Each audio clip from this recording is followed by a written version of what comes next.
আমরা যেটা করব সেটা হচ্ছে নিউটন র্যাফসন মেথড। এই মেথডের সাহায্যে আমরা রুট ভ্যালুকে বের করব। এর আগেও বাইসেকশন করিয়েছিলাম আর একটা ফলস মেথড করিয়েছিলাম। এই দুইটারই আর একটা মেথড হচ্ছে, মানে এই দুইটার অনুরূপ আরেকটা মেথড হচ্ছে নিউটন র্যাফসন মেথড। নাম দেখেই বোঝা যাচ্ছে যে এটা নিউটন, বিজ্ঞানী নিউটনের আবিষ্কার করা মেথড। এই মেথডের আমরা এখানে ওই একই ধরনের ফাংশনের রুট ভ্যালুগুলো বের করব।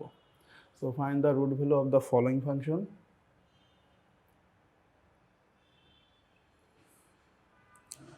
Using Newton Raphson method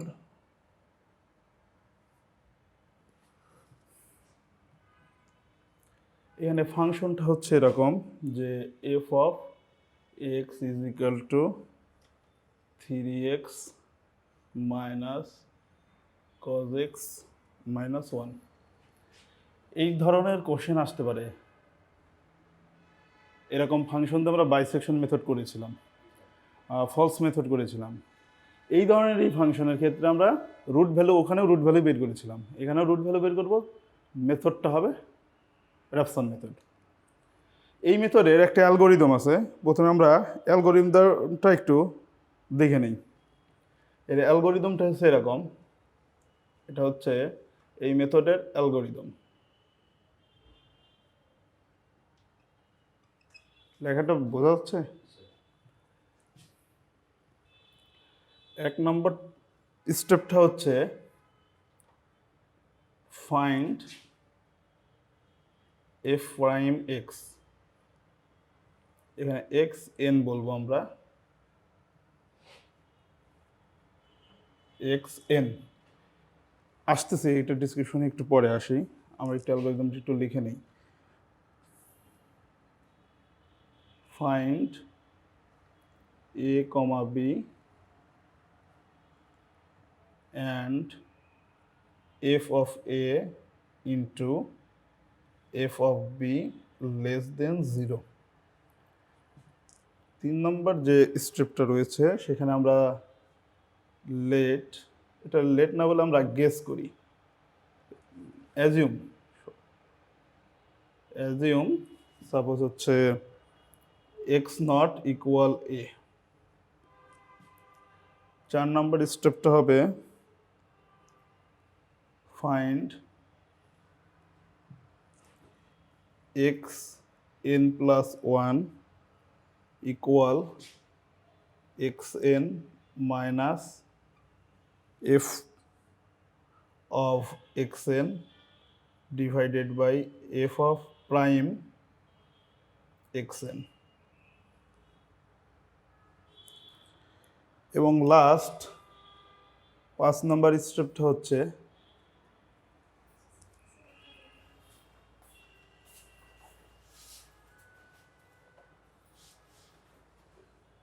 find দুইটা ক্লাসই ফাইন্ড x1 x2 এভাবে xn আনটিল na2। এইটা হচ্ছে অ্যাকচুয়াল অ্যালগোরিদম। এই অ্যালগোরিদমের উপর বেস করে আমরা প্রবলেম সলভ করব। তো আমরা একবার খালি রিপিট করে দিচ্ছি। আমরা বাইসেকশন মেথড, ফলস মেথড দুইটা করেছিলাম। সেখানে এরকম ফাংশন দেওয়া ছিল যার রুট ভ্যালু বের করতাম। এখানেও সেম, তবে শুধু পার্থক্য হচ্ছে আমরা নিউটন র্যাফসন মেথড ইউজ করব। এটা হচ্ছে বিজ্ঞানী নিউটনের আবিষ্কার করা মেথড। এই মেথডের সাহায্যে আমরা রুট ভ্যালু বের করব, যার অ্যালগোরিদমটা এরকম। প্রথমে আমরা যে ফাংশনটা দেওয়া আছে এই ফাংশনকে একবার ডিফারেন্সিয়েট করব। ডিফারেন্সিয়েট মনে আছে ডি বাই ডিএক্স, ওই জিনিসটাকে এই ফাংশনের ক্ষেত্রে প্রাইম দিয়ে লেখা হয়। একবার প্রাইম দেওয়া মানে একবার ডিফারেন্সিয়েশন, দুইবার দেওয়া মানে দুইবার, তিনবার দেওয়া মানে তিনবার ডিফারেন্সিয়েট করা। এখানে যেহেতু একবার দেওয়া আছে তার মানে আমাদের ফাংশনটাকে একবার ডিফারেন্সিয়েট করতে হবে। 2 নাম্বার স্টেপে হচ্ছে এ আর বি এমন দুইটা ভ্যালু নিতে হবে যে দুইটা ভ্যালুর ফাংশন ভ্যালু, যে এ আর বির এমন কিছু ভ্যালু নিতে হবে যে দুইটা ভ্যালু এই ফাংশনে বসালে ফাংশনে বসানোর পরে দেখা যাবে যে তাদের গুণনফলটা অবশ্যই জিরোর চেয়ে ছোট হইতে হবে। বাইসেকশনে এমন করছিলাম, আসতেছি। এরপরে আমরা যেটা করব, স্টার্টিংটা এক্স নট থেকে করব, যেখানে এর মানটাকে ধরে নিব। এইখানে যে এক্স এন আছে, এই এন এর মান কত, 0 1 2 3 এভাবে চলবে। এইখানে প্রথম যে ভ্যালুটা আমরা নিব এক্স নট, সেটা আমরা এর ভ্যালু নিতে পারি, বিও নিতে পারি। নিয়ম হচ্ছে জিরোর সবচাইতে কাছে যে ভ্যালু আছে, অর্থাৎ জিরোর সবচেয়ে কাছে এ এবং বি, এই দুইটার মধ্যে যেটা সবচাইতে কাছে আছে সেই ভ্যালু নিতে হবে। এটা না করে যদি আমরা ডিরেক্টলি এর ভ্যালু নেই তাও চলবে, বি এর ভ্যালু নেই তাও চলবে, আবার দুইটার ভিতরে যেটা সবচেয়ে কাছে আছে সেটা নিলেও চলবে। 3টা ওয়েতেই করা যায়। পরবর্তী স্টেপটা হচ্ছে আমরা এই ফর্মুলার সাহায্যে এই এক্স এনের এক্স এন প্লাস ওয়ানের ভ্যালুটা বের করব। এবং এখানে বলা হয়েছে এক্স 1 2 3 এভাবে এক্স এন পর্যন্ত বের করা যেতে পারে। মূল স্টেপ কিন্তু এই 4টা। তো আমরা এইভাবে শুরু করি। তো প্রথমেই আমাদের দেওয়া আছে যেটা ফাংশন, আমাদের ফাংশনটা দেওয়া আছে F of x equal to 3x minus cos x minus 1। তো প্রথমে কি করতে হবে, অ্যালগরিদম অনুসারে প্রথমে একবার কি করতে হবে, একবার ডিফারেন্সিয়েট করতে হবে। তাহলে আমরা একবার ডিফারেন্সিয়েট মানে প্রাইম এক্স এন। এখানে এক্স এন কেন লিখলাম, কারণ আমাদের এই পার্টটা আরও অনেকগুলো ফাংশন আছে, এক্স নট 1 2 3 এরকম হবে। এখানে এনের মান মানে এক্স নট হতে পারে, এখানে x1 হতে পারে, x2 হতে পারে, x3 হতে পারে, এনের মান ভিন্ন ভিন্ন হতে পারে। যে কারণে আমি এখানে এক্স ছিল, এখানে এক্স এন লিখলাম এই কারণে। তো একবার ডিফারেন্সিয়েট করলে 3x কে ডিফারেন্সিয়েট করলে কত হবে,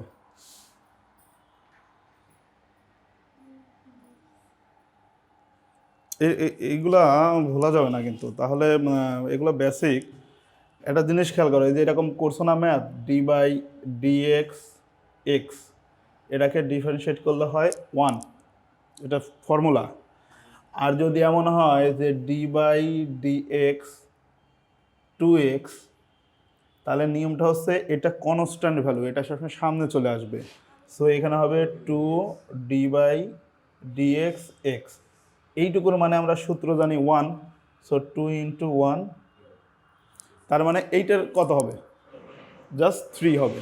তাহলে আমরা একবার ডিফারেন্সিয়েট করলে পাবো 3। cos x এর ডিফারেন্সিয়েট কি, একটা সূত্র আছে,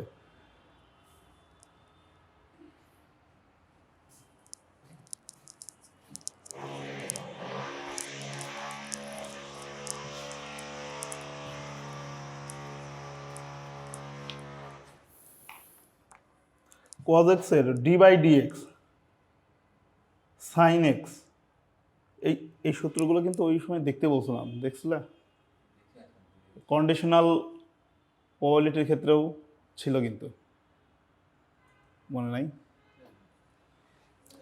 ডি বাই ডিএক্স অর্থাৎ সাইন এক্স এর ডিফারেন্সিয়েট করলে হয় মাইনাস কজ এক্স। আর যদি কজ এক্সকে ডিফারেন্সিয়েট করা হয় তাহলে সেটা হয়, সরি, সাইন এক্সকে ডিফারেন্সিয়েট করলে হয় প্লাস কজ এক্স, আর সাইন এক্সকে কজ এক্সকে ই করলে হয় হচ্ছে মাইনাস সাইন এক্স, রাইট? এটা সূত্র ছিল, ঠিক আছে? এইরকম কিছু সূত্র বেসিকগুলোর ডিফারেন্সিয়েটর জানা থাকা লাগবে, ঠিক আছে? আমি সূত্রের এগুলো নেটে সার্চ দিলেই পাবা ডিফারেন্সিয়েটের। ইন্টারমিডিয়েটে যে সূত্রগুলো করছো ওইগুলো দেখলেই চলবে, ওইগুলো দেখলেই চলবে। আচ্ছা, তার মানে এখানে আমরা পাচ্ছি হচ্ছে, এখানে মাইনাস ছিল মাইনাস, আর এখানে কজ এক্সের ডিফারেন্সিয়েট হচ্ছে মাইনাস সাইন এক্স। সো আমরা এখানে লিখতে পারি মাইনাস সাইন এক্স আর মাইনাস 1 হচ্ছে একটা কনস্ট্যান্টের ডিফারেন্সিয়েট কি হয়, 0 হয়। আমরা এইভাবে লিখতাম d by d x c মানে কনস্ট্যান্ট, এটার মানে হচ্ছে 0, এখানে সি হলো কনস্ট্যান্ট, তার মানে আমরা এখানে বলতে পারি যে এটা হচ্ছে 0। তার মানে এখানে আমরা ইকুয়েশনটা কেমন পাবো, এখানে 3, এখানে হবে প্লাস সাইন এক্স, এখানে মাইনাস মাইনাসের প্লাস, এইটাই পাবো, তাই না? আচ্ছা, এখন আমাদের 1 নাম্বার স্টেপটা চলে গেল। এখন 2 নাম্বার স্টেপে কি করতে হবে? এ আর বির এমন কোনো ভ্যালু নিতে হবে যে ভ্যালুটা আমাদের ফাংশনের ক্ষেত্রে f of A, F of b, এদের ক্ষেত্রে তাদের গুণনফলটা যেন অবশ্যই 0-র চেয়ে ছোট হয়। ইন জেনারেলি এর মান 0, বি এর মান 1 ধরে করলে পরে ইন জেনারেলি হয়ে যায়। তবে এর 0 ধরতে হয়, 1 ধরতে হয়, 2, 3, 4 এভাবে চেক করতে হয়। মনে আছে যে বাইসেকশন অনেকগুলো করার পরে লেস দেন 0 ছিল। তো আমাদের ওই একইভাবে চেক করতে হবে। প্রথমে 0 ধরতে হবে, 1 ধরতে হবে, 3, 4, 5 এভাবে ধরতে ধরতে দেখতে হবে কোন পজিশনে ওই দুইটার গুণনফল 0-র চেয়ে ছোট হয়। যে পজিশনে হবে সেই পজিশন। আমরা শুরুটা করবো হচ্ছে 0 থেকে। তার মানে আমরা ধরে নিলাম যে A equal 0, A equal to 0 হওয়া মানে এফ অফ এ, এখানে F of A, F of A, এখানে এফ অফ এর মান কিন্তু 0। এবং এই মানটা কোন ইকুয়েশনে বসবে? এইটাতে না এইটাতে? উপরেরটায়, উপরেরটায়। কারণ এফ অফ এ কিন্তু এটা, আর এটা হলো এফ প্রাইম, মানে একবার ডিফারেন্সিয়েট করা, এটা কিন্তু ডিফারেন্সিয়েট করা না। সো আমাদের মানটা বসবে হচ্ছে এই ইকুয়েশনে, তাই না? তাহলে এখানে পাবো হচ্ছে 0, এক্স এর মান 0 বসানো মানে 0। এইখানে এর মানটাই কিন্তু হচ্ছে কিসের মান? এখানে এক্স এর মান। সো এক্স এর মান এখানে হবে 0। এখানে কত হবে? Minus cos 0 minus 1, cos 0 degree এর মান কত? ক্যালকুলেটার নেই?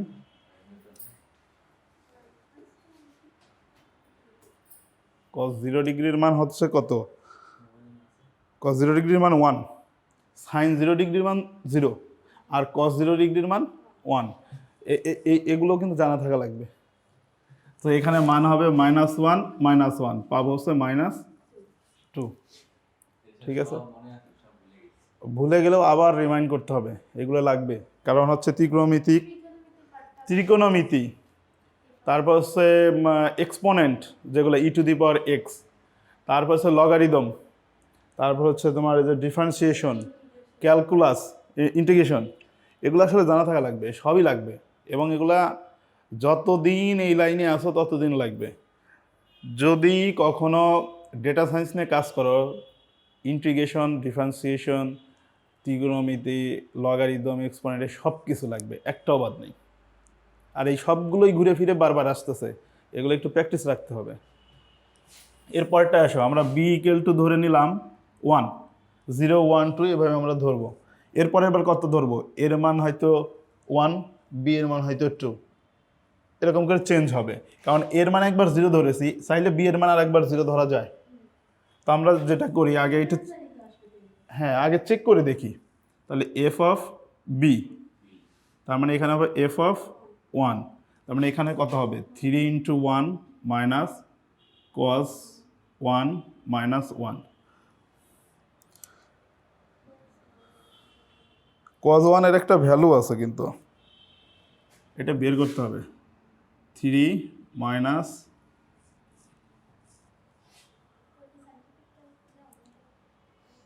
নাই ক্যালকুলেটর নাই,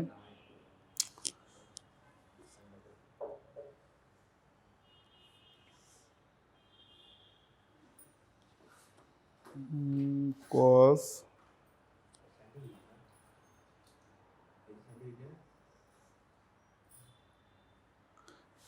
cos 1 ডিগ্রি এর মান হচ্ছে 0.54। cos 1 ডিগ্রির মান হচ্ছে 0.54, আর এখানে ছিল -1। এইখানে যদি যোগ বিয়োগ করা যায় তাহলে ভ্যালু কত আসবে? এখানে ভ্যালু আসবে হচ্ছে 1.46।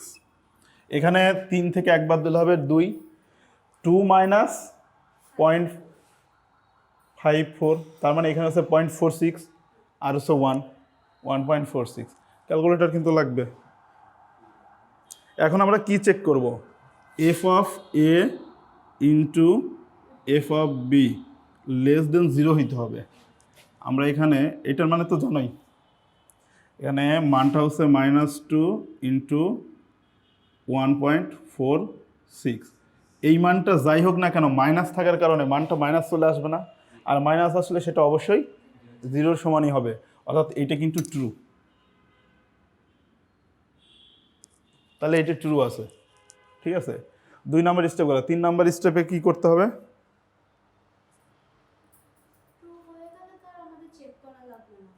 হ্যাঁ, এটা হয়ে যাওয়ার মানে হচ্ছে আমরা পরবর্তী স্টেপে যেতে পারবো, মানে 3 নাম্বার পয়েন্টে যাব। আর 3 নাম্বার পয়েন্টে আমরা কি বলছি যে এর ভ্যালুটাকে এক্স নটের ভ্যালু হিসেবে কাউন্ট করব। এইটার জন্য আমরা একটা টেবিলের সাহায্য নেব, কারণ এরপরে স্টেপটা 4 নাম্বার স্টেপে গিয়ে একটু ঘুরতে থাকবে, এক্স এর মান +1 মানে বাড়তে থাকতেছে।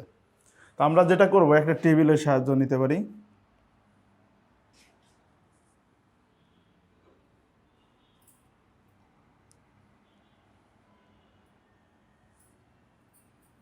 লেখাগুলো কি বোঝা যাচ্ছে? তো আমাদের এই টেবিলের আমরা প্রথম যে ভ্যালুটা নিব সেটা হলো xn, তারপরের ভ্যালুটা নিব f(xn), অর্থাৎ আমাদের যে প্রথম ফাংশনটা ছিল এইটাই। তারপরে নিব হচ্ছে আমরা একবার ডিফারেন্সিয়েট করেছি এটা f(xn), এবং ফাইনালি আমরা 4 নাম্বার পয়েন্টটা লিখব। 4 নাম্বারটা লেখা ছিল xn+1 = xn, এই প্রথমটা কিন্তু মাইনাস দিয়ে হচ্ছে কি প্রথম এইটা মানে গিভেন ফাংশন ডিভাইডেড বাই একবার ডিফারেন্সিয়েশন ফাংশন। তো আমরা লিখতে পারি f(xn), না এটা অ্যালগরিদম, এটা তোমার জানা থাকা লাগবে, এটা দেওয়া থাকবে না। f(xn), এই হচ্ছে আমাদের টেবিল। ঠিক আছে, তো আমরা প্রথমে xn এর মান কোনটা ধরবো? 3 নম্বর পয়েন্টে বলা আছে এর মানটা। তার মানে প্রথম যেটা হবে সেটা হচ্ছে আমাদের x0, এবং ওই ভ্যালুটা ধরবো হচ্ছে এর ভ্যালু। এর ভ্যালু আমরা ধরে নিয়েছি 0, সো এখানে হবে 0। এখানে যখন 0 হবে তখন f(xn) অর্থাৎ এই ফাংশনে কত হবে এটা বের করতে হবে। তো 0 বসাইলে কত আসবে? কেন 0 বসাইলে কত হবে? তাতে যেখানে বের করে ফেলেছি, তার মানে পাবো হচ্ছে -2। এরপরে কি একবার ডিফারেন্সিয়েশনে বসাইতে হবে এইটার মান। তার মানে এই 0-র মানটা কোথায় বসবে? এই ইকুয়েশনে বসবে। এই ইকুয়েশনে বসলে এখানে কত হবে? 3 + sin 0। sin 0-র মান কত? sin 0 ডিগ্রি মান 0, আর থাকলো শুধু 3, তার মানে এখানে মানটা হবে 3।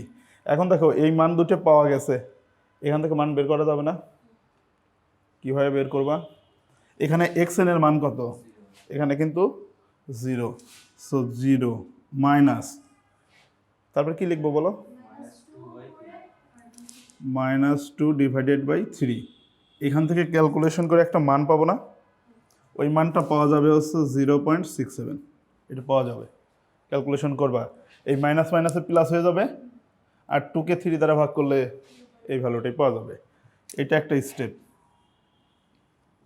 পরবর্তীতে দ্বিতীয় ধাপে xn এর ভ্যালুটা হবে 1 বাড়বে। এখানে 0, x এর মান n এর মান 0, তাহলে 0 + 1 মানে কত হলো? 1। তার মানে এখানে দাঁড়াচ্ছে কত? x1। আমার এখানে হওয়ার কথা কত? x1। তাহলে x1 মানেই কিন্তু এই ভ্যালুটাই এখানে আসতেছে, তার মানে হচ্ছে এই ভ্যালুটাই xn এর ভ্যালু। খেয়াল করছো? আমি আরেকবার বলি, n এর মান কত ধরেছি? 0। n এর মান 0 ধরা মানে কি এখানে কত হবে? 0 + 1। 0 + 1 মানে কত? x1। তাহলে x1, আর আমার এখানে তো মান বাড়াইতে হবে, x0, x1, x2, x3। তার মানে xn এর মানটা, x1 এর মানটা অ্যাকচুয়ালি এই মানটাই আসতেছে। বুঝতে পারছো? এর পরবর্তী স্টেপে কি হবে? এইখানে যে ভ্যালুটা আসবে সেটা x2 এর ভ্যালু হয়ে যাবে, কারণ এখানে x1 এর মান বের হয়েছে, আরও 1 বৃদ্ধি করবে, তার মানে এখানে কত হবে? 1 + 1 2 হয়ে যাবে। 2 হয়ে যাওয়া মানে এইখানে যে ভ্যালু পাবো সেটা আবার পরবর্তী স্টেপে x3 এর মান 2 এর মান হিসেবে গণ্য হবে। বুঝতেছো? তো আমরা এইখানে মানটা নিয়ে নেই, এটা হবে 0.67। এই মানটাকে আবার কোথায় বসাতে হবে? 1 নম্বর ইকুয়েশনে, মানে f(x) ফাংশনে।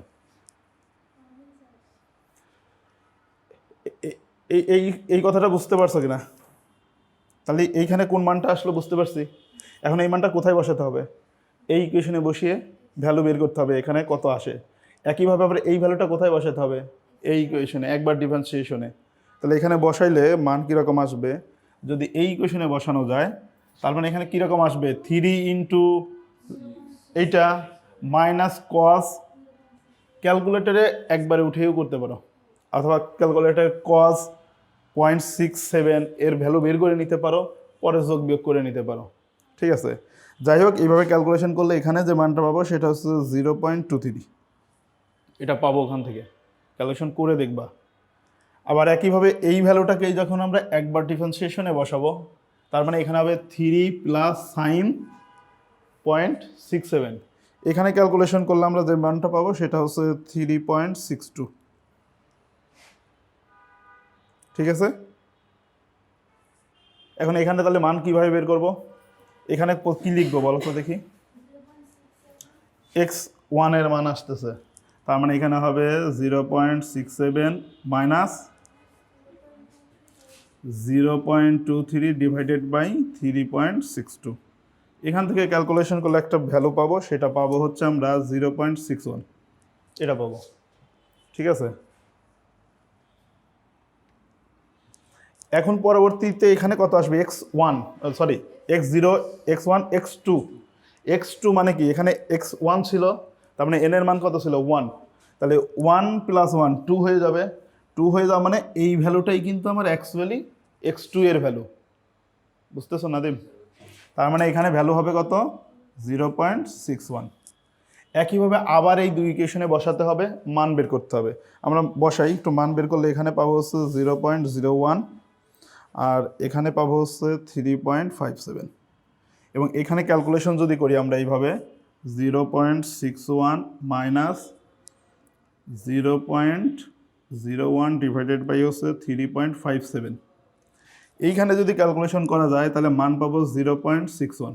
আবার এখন এইখানে একটা লক্ষণীয়, আমি এইরকমভাবে করতে থাকবো, কত দূর পর্যন্ত করব, ততক্ষণ করব যতক্ষণ পর্যন্ত না লাস্টের 2 স্টেপ সমান ভ্যালু আসতেছে, যখনই লাস্টের 2 স্টেপ সমান ভ্যালু আসবে স্টপ, তার মানে এই ভ্যালুটাই হচ্ছে আমার রুট ভ্যালু। ঠিক আছে, হ্যাঁ অবশ্যই লাস্টেরটা নিতে হবে, কারণ হচ্ছে কি এইখানে পূর্বের স্টেপ আর পরবর্তী স্টেপ, মানে লাস্ট স্টেপ তার পূর্ববর্তী স্টেপ এই দুটো ইকুয়াল হয়ে গেছে, যখনই ইকুয়াল হবে ওই ভ্যালুটাই রুট ভ্যালু, এটি ইকুয়াল হয়েছে, সো এই 0.61ই অ্যাকচুয়াল রুট ভ্যালু। মানে হ্যাঁ, তার মানে আমাদের স্টেপ এইখানে অল্প হয়েছে, 3টে স্টেপে, এমন হতে পারে 6 থেকে 7টা স্টেপ লাগতে পারে, কোনোই সমস্যা নাই, করতে থাকতে হবে, এক সময় গিয়ে মিলে যাবে, অবশ্যই মিলবে। এক্ষেত্রে দশমিকের পরে 2 ঘর যদি মিলে যায় তাহলেও চলবে, 3 ঘর মিলে যায় তাও চলবে, কোনো সমস্যা নেই। তো এখানে আমাদের এখন বলতে পারি অতএব দ্য রুট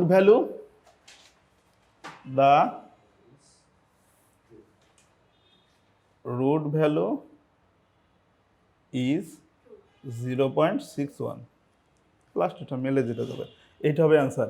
এখানে 3 স্টেপে মিলছে, এমন হতে পারে 3 স্টেপ না, এর চেয়েও বেশি স্টেপ লাগতে পারে, আমাদের কি করতে হবে, এই সেম ফরম্যাটে করতে হবে, কিন্তু স্টেপটা বুঝতে পারছো কিনা সেটা বলো।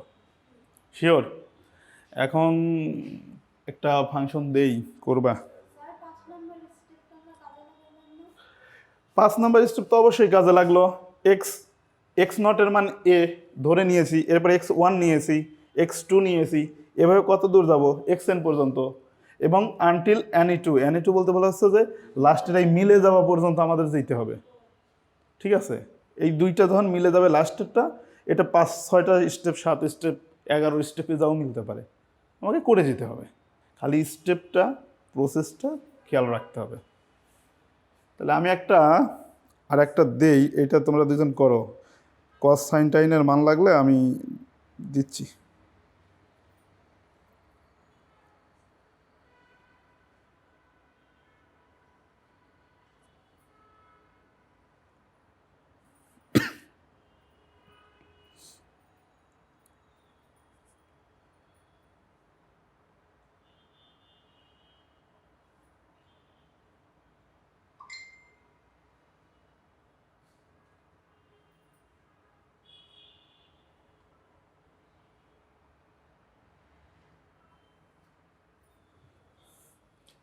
এই ফাংশনটা করো তোমরা, F of x equal to x square plus x minus one. এইটা দুজন প্র্যাকটিস করো তো দেখি।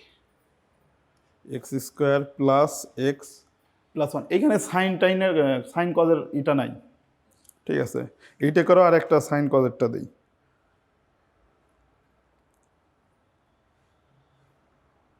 আবার এখানে কিন্তু লগ দিয়েও দেওয়া থাকতে পারে, ক্যালকুলেটর ইউজ করবা। হ্যাঁ, লগ দেওয়া থাকতে পারে, এক্সপোনেন্ট ভ্যালু দেওয়া থাকতে পারে। সাপোজ এরকম একটা ফাংশন হতে পারে F of x equal to 2e⁴x minus 4x minus 1, এরকমও থাকতে পারে। e⁴x মানে x এর মান তো একবার 0 1 2 এরকম হতে থাকবে। e⁴0 এর মান কত ক্যালকুলেটরে বের করা যায়, e⁴1 2 3 সব মান বের করা যায়। অথবা একটা ফাংশন এরকম হতে পারে 3 লগ, এটা বেস করে দিলাম 2, তার মানে বেস 2ও হতে পারে, আবার 10ও কিন্তু হতে পারে। এখানে যদি লেখা না থাকে তখন বুঝবা এটা লগ 2, আর যদি লেখা থাকে 2 তাহলে তো 2ই, আর লেখা থাকতে পারে লগ বেস 10। মনে আছে এগুলা? এগুলা বাসায় গিয়ে নেট সার্চ করে দেখে নিবা, নাহলে ইন্টারমিডিয়েটের বই বের করে দেখে নিবা। এখানে থাকতে পারে হচ্ছে 4 প্লাস 1, এরকম ফাংশন দেওয়া থাকতে পারে। এইটাই প্র্যাকটিস করো, এইটা এখন করো, এখানে স্টেপ আছে, এটা একটু করো। এইটা নাদেম করো, এখানে সহজ করে দিছি, সাইন কস দেইনি, এমনি এমনি পারার কথা এখন।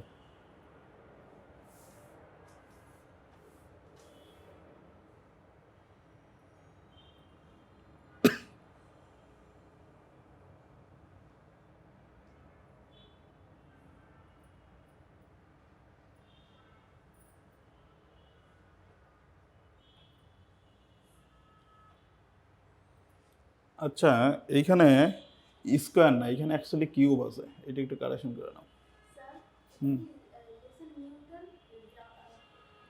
Newton র্যাফসন, RAPHSON, র্যাফসন।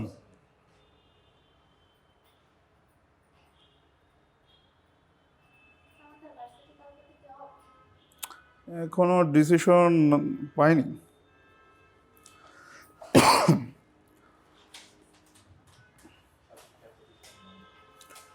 যতক্ষণ না দেখবা গ্রুপে নোটিশ আসতেছে ওই ক্লাস বন্ধ, এই ভার্সিটি বন্ধ বা এই ধরনের কোনো নোটিশ, ততক্ষণ পর্যন্ত চলতে থাকবে।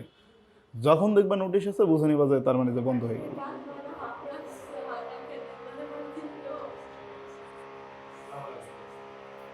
বসো বসো, বসে পড়ো।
আমি একবার শর্ট করে ব্রিফ করে দিচ্ছি, ঠিক আছে?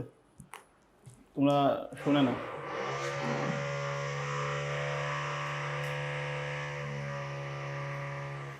বাইসেকশন আর ফলস মেথড করছিলাম, ওখানে আমরা এরকম ফাংশনের রুট ভ্যালু বের করেছিলাম। ওই রকমই আর একটা মেথড যেটার নাম হচ্ছে Newton Raphson method. Newton Raphson method, এই মেথডের সাহায্যে করব। এই মেথডের সাহায্যে করতে গেলে এই অ্যালগোরিদমটা ফলো করতে হবে। অ্যালগোরিদমের প্রথমে বলা হয়েছে যে ফাংশনটা দেওয়া থাকবে অর্থাৎ এফ অফ এক্স, এই ফাংশনকে একবার ডিফারেন্সিয়েট করতে হবে। এফ প্রাইম 1 মানে হচ্ছে ডিফারেন্সিয়েট হবে একবার, 2 থাকলে দুইবার, এখানে একবার আছে, তার মানে ওই ফাংশনটাকে আমরা একবার ডিফারেন্সিয়েশন করব, ডি বাই ডিএক্স যেটা ছিল। এরপরে এ আর বি এমন দুইটা ভ্যালু নিতে হবে যে ভ্যালু দুইটা f of A F of b অর্থাৎ এই ফাংশনেই বসালে তাদের গুণনফলটা যেন জিরোর চেয়ে ছোট হয়। মনে আছে ওই বাইসেকশন এরকম চেক করতেছিলাম, এর মান 0 1 2 3 এভাবে চেক করতে করতে যখন বলছিলাম জিরোর চেয়ে ছোট হচ্ছে গুণন করে, তখন নিয়েছিলাম, অ্যাকসেপ্ট করছিলাম এ আর বি এর মান ওই লাস্টের দুইটা নিয়েছিলাম। বাট এখানে কী করতে হবে, এই একই কাজ যখন দেখতে হবে এ আর বি এর দুইটার গুণনফলে মানটা জিরোর চেয়ে ছোট হয়, সেম প্রসেস ওইখানে যেভাবে করানো হয়েছিল ততক্ষণ পর্যন্ত এটা চেক করতে হবে। 3 নম্বরে এর যে ভ্যালুটা নেওয়া হবে সেই ভ্যালুটা এক্স নটের ভ্যালু হিসেবে কাউন্ট করতে হবে, তৃতীয় স্টেপ। চতুর্থ স্টেপ অ্যাকচুয়াল র্যাপসন মেথডের ফর্মুলা এইটুকু। ওনার মেথডটা হচ্ছে এক্স এন প্লাস 1 অর্থাৎ এনের মান বাড়তেছে, এক এক করে আরও বেড়ে যাচ্ছে, আর এখানে x n minus given function, যেটা গিভেন ফাংশন ছিল সেইটার ভ্যালু ডিভাইডেড বাই একবার ডিফারেন্সিয়েট করেছি তার ভ্যালু। ঠিক আছে, ডিরেক্টলি প্রবলেমটা খেয়াল করো। প্রবলেমটাই বলা হয়েছে এটা দেওয়া আছে, তাহলে একবার ডিফারেন্সিয়েট করলে 3x-কে ডিফারেন্সিয়েট করলে x হবে, আর cos x এর ডিফারেন্সিয়েট হচ্ছে মাইনাস সাইন এক্স। এই ডিফারেন্সিয়েটের যে ফর্মুলাগুলো আছে এগুলো কিন্তু প্র্যাকটিস থাকা লাগবে ডিফারেন্সিয়েটের ক্ষেত্রে। তারপরে হচ্ছে যে সাইন কস, মানে ত্রিকোণমিতিক্যাল ফর্মুলাগুলো এই ডিফারেন্সিয়েশনের ক্ষেত্রে। তারপর হচ্ছে লগ নিয়ে থাকতে পারে, ক্যালকুলেটর ইউজ করবা, কোনো সমস্যা নেই, কিন্তু সূত্র তো জানা থাকা লাগবে, মান তো বের করাই যাবে। অথবা E to the power X exponent type অফও দেওয়া থাকতে পারে, ক্যালকুলেটরে মান বের করা ইজি। ঠিক আছে, এগুলো একটু লাগবে এই অঙ্কগুলা। এরপরে আসো, তার মানে এখানে আমরা পাচ্ছি 3 প্লাস সাইন এক্স। এই পর্যন্ত ক্লিয়ার আছো সদীপ? এখন আমরা কি করব, এ আর বি এর মান বের করার চেষ্টা করব যতক্ষণ না জিরোর চেয়ে ছোট হচ্ছে তাদের ফাংশনের গুণনফল। তাহলে আমরা এর মান 0 ধরলাম, যেটা হচ্ছে আমাদের এফ অফ এ। এইটা অ্যাকচুয়ালি কার মান, এই এক্স এর মান। সো এখানে এফ অফ 0 মানটা বসানো হয়েছে, এখানে 0 হয়ে যায়, এক্স এর মান 0 হলে এখানে হয় কত, cos 0 মাইনাস 1, cos 0 এর মান হচ্ছে 1, সো এখানে আসে -2। ক্যালকুলেশন শেষ, ক্যালকুলেটর ইউজ করে নিবা। বি এর মান 1 ধরলাম, 1 ধরার পরে একইভাবে ক্যালকুলেশন করবা, এখানে cos 1 এর মান এত, মান বের করলে এরকম আসে। এই দুইটা গুণন করলে অবশ্যই জিরো চেয়ে ছোট হবে, কারণ এদের মাইনাস আছে, যাই হোক সংখ্যা, কিন্তু এখানে মাইনাস থাকার কারণে তো জিরো ছোট হয়ে যাবে। তার মানে এখানে কিন্তু হয়ে যাচ্ছে, আর স্টেপ যেতে হচ্ছে না। যদি যাওয়া লাগতো এরপরে আমাদের এর মান আমরা ধরতে পারি হয়তো 1, বি এর মান 2, এভাবে আমরা আরও চেক করতে পারি যতক্ষণ না এই বুঝতেছি যে জিরো চেয়ে ছোট হচ্ছে, ওই বাইসেকশনের মতন। সো এখানে F of a into f of b মান হচ্ছে এগুলো গুণন করলে যা 0 হয়, যা ট্রু, আমাদের অ্যালগোরিদমকে সাপোর্ট দিচ্ছে। এই পর্যন্ত হয়ে গেল। এরপরে এখন আমরা একটা ডিরেক্টলি টেবিলে যাব, যেখানে 3 নাম্বার স্টেপটা নিব, যে এক্স নটের মানটা, অর্থাৎ এখানে কিন্তু এক্স এর মানটা হচ্ছে 0 1 2 3 এরকম হতে পারে। তাহলে এক্স নটের মানটা আমরা ধরবো সবসময় এর মানটা। যদিও নিয়ম হচ্ছে এই দুইটা ভ্যালুর মধ্যে যে ভ্যালুটা সবচাইতে 0-র কাছে তাকে নিলেও চলবে, এর মান নিলেও চলবে, বি এর মান নিলেও চলবে, তবে এর মানটা নিলে ইজি হবে, কমপ্লেক্স হবে না। সো তোমরা প্র্যাকটিসটাই রাখো, এর মান সবসময় নিয়ে নিবা। এখানে কি করা হয়েছে, এক্স এন, এটা একটা পার্ট, এটা হলো given function F of x N লেখা হয়েছে কিসের জন্য, ওটা বোঝানোর জন্য। তবে এই ভ্যালুটা আর এই ইকুয়েশনটা কিন্তু একই জিনিস। এরপরে একবার ডিফারেন্সিয়েশন করলে যা হয় সেটা, এইটা হচ্ছে র্যাপসন ফর্মুলা, যেটা অ্যালগোরিদমে আমার দিয়ে দেওয়া আছে। এটা হচ্ছে x n minus given function divided by একবার ডিফারেন্সিয়েটেড ফাংশনের ভ্যালু। এখানে এক্স এর মান অর্থাৎ এক্স নট প্রথমেই তো 0, তারপরে 1 2 3 এভাবে হবে, তার মানে এখানে 0 ধরলে কত হবে, আমরা বলছি এর মান ধরে নিব, এর মান মানে 0 নিয়ে নিলাম। তাহলে এই মানটা এখন কি করতে হবে, এই ফাংশনে বসাইতে হবে, অর্থাৎ এইখানে বসাইতে হবে। বসায়া দেখা যাবে -2, এখানে 0 আসবে, এখানে 1 আসবে, 0 আসবে, sin 0 ডিগ্রির মান হচ্ছে 1, -2 আসবে। আবার একইভাবে এই মানটাকে আমাদের বসাতে হবে একবার ডিফারেন্সিয়েটে। এখানে 0 বসাইলে কত আসবে, 3 + sin 0 ডিগ্রির মান 0, সো এখানে শুধু 3 থাকবে, 3। এতটুকু বের করলে এরপরে কিন্তু খুব ইজি। এইখানে xn, এই xn মানে কত, 0, xn মানে 0। আর এখানে অ্যাকচুয়ালি কীরকম হয় খেয়াল করো, n এর মান কত, 0, n এর মান কিন্তু আমরা 0 ধরে নিয়েছি, +1, তার মানে হয় এখানে x1, তাই না? তার মানে হচ্ছে এখানে 0, এটার ভ্যালু পেয়েছি -2 ডিভাইডেড বাই এটার ভ্যালু পেয়েছি 3, ক্যালকুলেশন করলে একটা মান পাবো। এখন এখানে খেয়াল করো এইটা কিসের মান পাচ্ছি, এই 0.61, এটা কিন্তু অ্যাকচুয়ালি x1 এর মান। তাহলে x1 এর মান কি, আমার তো এখানে x এর মান 0 বসিয়েছি, তাহলে এরপরে কত হবে, x1 হওয়ার কথা না, তারপরে আসবে x2, এভাবে বাড়বে না? তাহলে এখানে আমরা কিন্তু অলরেডি x1 এর মান এটি পেয়েছি, তার মানে এই মানটাই কিন্তু আসবে এখানে ডিরেক্টলি। এরপর আবার এই ফাংশনে বসাইতে হবে, এখানে ক্যালকুলেশন করতে হবে, এই ভ্যালুটাকে আবার এই একবার ডিফারেন্সিয়েশনে বসাইতে হবে, ভ্যালু পাওয়া যাবে, আবার এই ফর্মুলায় আসতে হবে, তখন এখানে কত হবে, x1 + 1, তার মানে হবে এখানে x2 ইকুয়াল, এখানে আবার এই মানটাই হচ্ছে xn এর মান, মাইনাস এইটা ডিভাইডেড বাই এইটা, ফর্মুলা অনুসারে এখানে একটা ভ্যালু পাওয়া যাবে। এই ভ্যালুটা আবার কিসের ভ্যালু হচ্ছে, x2 এর ভ্যালু, এই 2 এর ভ্যালুটা তার মানে এখানে নিশ্চয়ই আসবে, আবার একই ফর্মেটে এই ফর্মুলায় বসাতে হবে, ভ্যালু পাওয়া যাবে, আবার এখানে পাওয়া যাবে, তার মানে এখানে পাওয়া যাবে x2 + 1 ইকুয়াল টু হচ্ছে x3 ইকুয়াল, মানে x3 এর মান এরকম পাওয়া যাবে। লক্ষণীয় হচ্ছে এই স্টেপ, লাস্ট স্টেপ আর তার পূর্ববর্তী স্টেপ দুইটা মিলে গেছে। বাইসেকশনে আমি এরকম করেছিলাম, মনে আছে না, একটা পার্টের ক্ষেত্রে, এখানেও মিলে আছে। যখন মিলে যাবে তার মানে এই ভ্যালুটাই রুট ভ্যালু। এইখানে 3 স্টেপে হয়েছে, কিন্তু সব অঙ্কেই যে 3 স্টেপ হবে এরকম নয়, 5, 6, 7 স্টেপও লাগতে পারে। আমাদের এটা চেক করতে হবে, করতে করতে যখন দেখবো যে লাস্ট 2 স্টেপ মিলে গেছে, তখন আমরা বলে দিব দ্য রুট ভ্যালু ইজ এইটা। এইটা হলো জাস্ট শর্ট মেথড। এখন এইটা একটু প্র্যাকটিস করো, এই কোয়েশনটা দিয়ে ম্যাথটা করো।